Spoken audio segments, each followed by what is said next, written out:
If you've been looking for the perfect camera rig, I think this might just be for you. Over the years of filmmaking, I've been perfecting my camera rig built entirely on an FX3. And in this video, I'm going to share how I build it, what the parts are, and how it helps my workflow. So without further ado, let's get into the build. Every camera rig that you build is going to require some tools. So the tools that we'll be needing for this build are these. Or alternatively, you could pick up a pack like this, and it honestly just makes life so much easier, especially on set.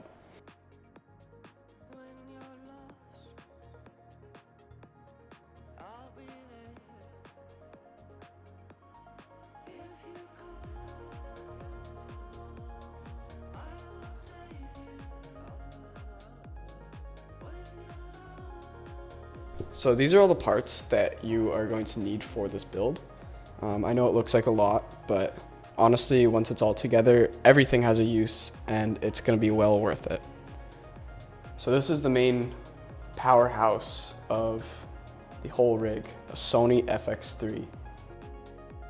And in here, I just have a CF Express card from Sony, 640 gigabytes. It honestly lasts me so many shoots. I definitely recommend picking one up. And then I have a battery in here. And this battery, honestly, I don't change too much. It kind of just lives in here because, as you'll see later, this whole thing is powered by this Pike and SmallRig battery. So, starting with this FX3, let's put on the SmallRig cage. And on this cage, I just have a little cable tie already on. We're just going to slide this on here, just like that, and then there's two little screws that come with it, and also conveniently a little tool. And you're going to want to start with the bottom one and just use this tool to screw this in place into that little bottom screw hole. You don't want to over tighten it because, like with a lot of things with cameras, if you over tighten it, there's risk of breaking it. But just make sure it's snug in there. Next, you're going to take these screws that come with the cage, and there's a hole on either side, so let's start with this side.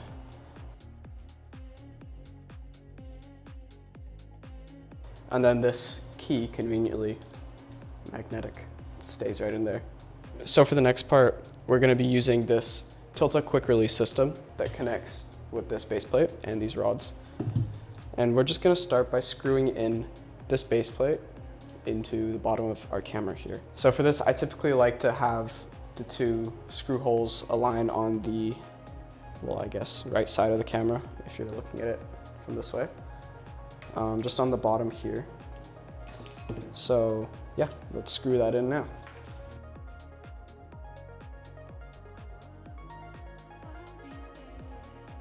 And this is going to be one of the few parts of the camera that you do want pretty tight, because you don't want it coming loose while you're filming. So put that tool down, and now this is what we have here. Next, you're going to want to grab this base plate from Tilta, and these rods are actually from SmallRig, but you can use any 15mm rods that there are. And I like to use these 10-inch rods because they give just enough space for the battery at the back while not overhanging too much on the front. And I think it just looks really slick. And then on the bottom here, I already have a base plate attached, a quick release system for my SmallRig Tribex tripod, which I can do a video on later if that's something that you're interested in. So the reason that I like this base plate, and honestly pretty much any base plate that you'll pick up, is that it has a quick release system. So you can easily just slide this in, just like that, and then tighten this on the side. And now that's not going anywhere. And then when you do want to release it, you'll loosen this, and then you'll press this button and it'll slide out. So finally, the next part that we're going to be adding on is, you guessed it, our lens. And for this build, I'm just going with a Sigma 24-70. Great beginner lens. Honestly, if you're going to pick up one lens, I would definitely recommend getting a 24-70. So we're just going to slide this cap off. Obviously, you want to have it facing downwards, but just for the sake of this, I'll show you guys inside. And then you're just gonna align the white dots on the lens and on the camera body and just twist. There we go. So now that we have the camera and the base plate that the whole rig is essentially built on, we can start adding our accessories. So the first thing that I'll be adding is our CineBack, which I'll have a link to in the description along with every other part here. And this essentially clips to the battery and it can power all of our devices just through this. So to power our battery, we're gonna grab our first cable, which is just this short USB-C cable. And we're going to plug this into the USB-C port on the CineBack, just like this. And then you're gonna wanna feed this behind the CineBack. And you're gonna wanna flip open the screen first and then slide this on the rails.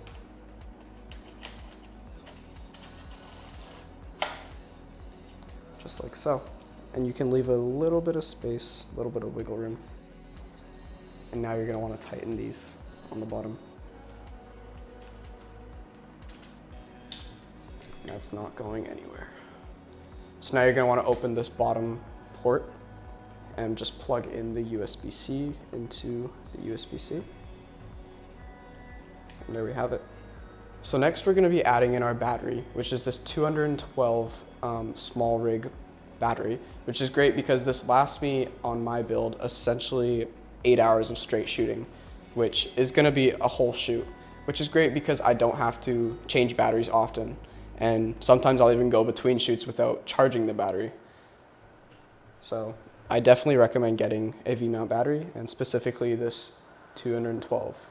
But the 99s also work great, or whatever V-mount battery you're looking at.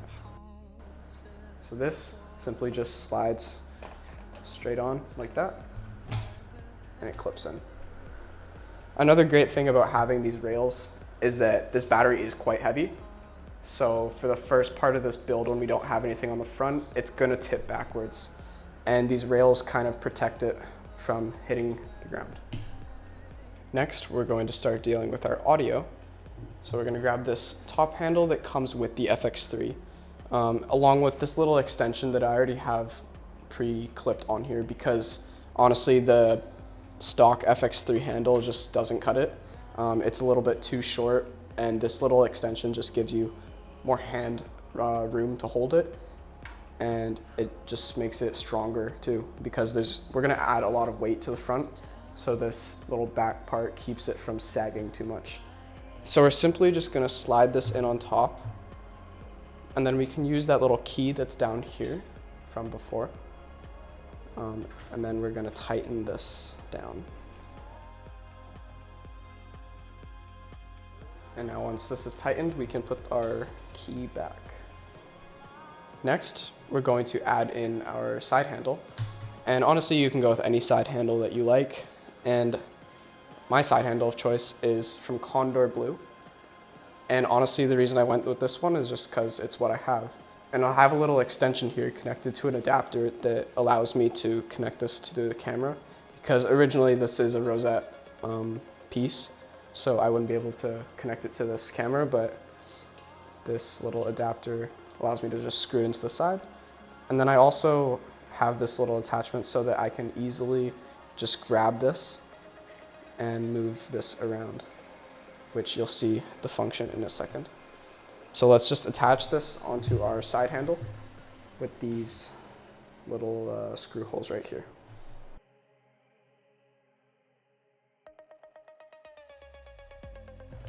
Great, so now that we have this screwed in, I can show you what the attachment was for from earlier.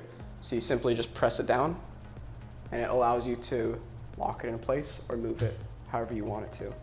So if you are shooting and it's uncomfortable, you can just move it into a different position, and it makes it a very versatile run and gun rig.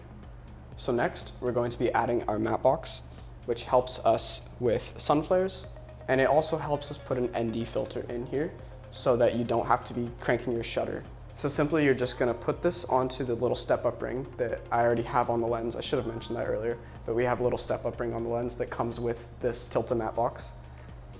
And you're just gonna slide it on, just like so. And then on the side, there is a little knob that you can just turn, and it tightens the matte box. Now at this point is when I would recommend to put on this strap. And I want to just take a moment to talk about this strap because this is a MUTINY strap, which not all cinematographers I see use one, but it's something that has very much so enhanced my workflow, and it also keeps the strain off of my back when I'm shooting. And I definitely recommend picking up some sort of strap for your camera.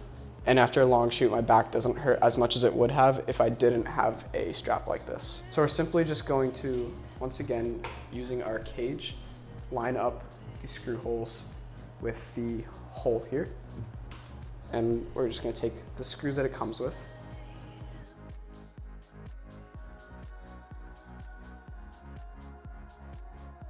And another great thing about this specific strap is that you can just click on the bottom or hold on the bottom, and then it just comes out easily, and you still have the mount there. So if you do want to take off the strap, maybe for some tripod work or something similar like that, you can simply just detach it like that.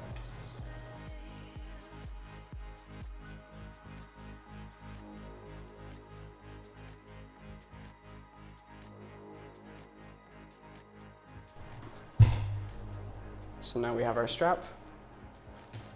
Our build is looking great, and we're almost done. So at this point, we're going to be adding in our monitor, which is this PORTKEYS 7-inch monitor. And ever since I've picked this up, I have not looked back. I used to use a 5-inch monitor, and this 7-inch monitor simply is a game changer. And then I also have this little SmallRig adapter on the bottom, and it allows us to easily just change the position or the angle of the monitor. At the top of this audio handle, I have a little plate that allows us to slide in the monitor on the top, and it simply just connects to the handle and doesn't get in the way. So we're just gonna grab the monitor and simply slide it in on the top, and then we're gonna wanna screw this in. And then you can grab a tool like this that is skinny enough to fit in the little hole. And you can use that as an easy way to tighten your monitor. But again, don't tighten it too much or else you risk breaking the top handle, which is mostly made out of plastic. That's one of the things that I don't like about this top handle. But hopefully in the FX3 Mark II, we get something a bit more rugged. We are so close to being done, but we just have a few more things to add in. Let's grab our microphone. This is a Sennheiser microphone that has just this little attachment because the top handle originally doesn't actually fit this microphone. This microphone is just a little too small. So we thicken it up just by using this little attachment here. And make sure the microphone is on. And then you're gonna wanna unclip this, slide this up, and then simply put the microphone in here, just like so. Close this, bam. Now we're going to be using our XLR cable, and we're going to attach it back to the back of the microphone.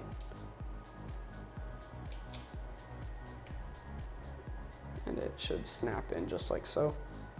And then on the side here of the audio handle, we will put this into input 1. So we will get great audio from our shotgun mic as we're recording. Next, we're going to power our monitor using this DTAC cable, and we're going to connect it back to our CineBack. And there's simply just a port on the side that we are going to put this into. And then we're gonna run this up at the top over the camera into the back of the monitor right here. and you're just going to want to screw this in as you push it in. We're going to take one of our HDMI cables and flip the monitor around, or flip the camera around rather.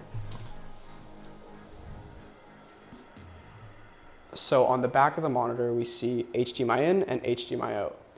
We are going to be running our HDMI cable into HDMI in, and then attaching that into our HDMI port on the side of the camera, which I have actually just realized now that I installed the side handle the wrong way, because this actually blocks the port openings here. So I'll be right back. I just need to flip this around. So we can just plug our HDMI cable into our port on the camera, and then into our HDMI in on the top of the monitor, just like so. Next, we're going to be putting in our transmitter. Now this isn't a necessary step, but if you want to have a director's monitor similar to this one, which I can also do a video on in the future, you're going to want to have a transmission system that will allow you to see what the camera is seeing from a director's monitor. So to do this, you're going to take this little PORTKEYS power adapter, and this will allow power to run from the battery through the monitor into the transmitter, which is the DJI SDR Transmission System. Just using the little pins, you're going to slide this on, and just like so, you're going to slide this on to the monitor, and it should make a click. Now our last two cables of the build is another HDMI cable, which is going to run from our monitor into our transmission system. So plug this one into our HDMI out, and then run this up top into our HDMI port up here. And then finally, to power this, we're going to be using the USB-C port on the side here. We will plug this in, and we'll run this back into our second USB-C port on our Camera Foundry CineBack. This is the final look of the FX3 rig that we have just built together. This is the rig that I've been using for the past maybe 2 years on every shoot that I do, essentially. And I really hope that you guys have enjoyed this video and learned how I build my rig and how maybe you could build your rig in the future. So thank you for watching this video. If you have any ideas for videos that you would like me to create on this channel, just leave it in the comments below, and I'll hope to see you in the next video.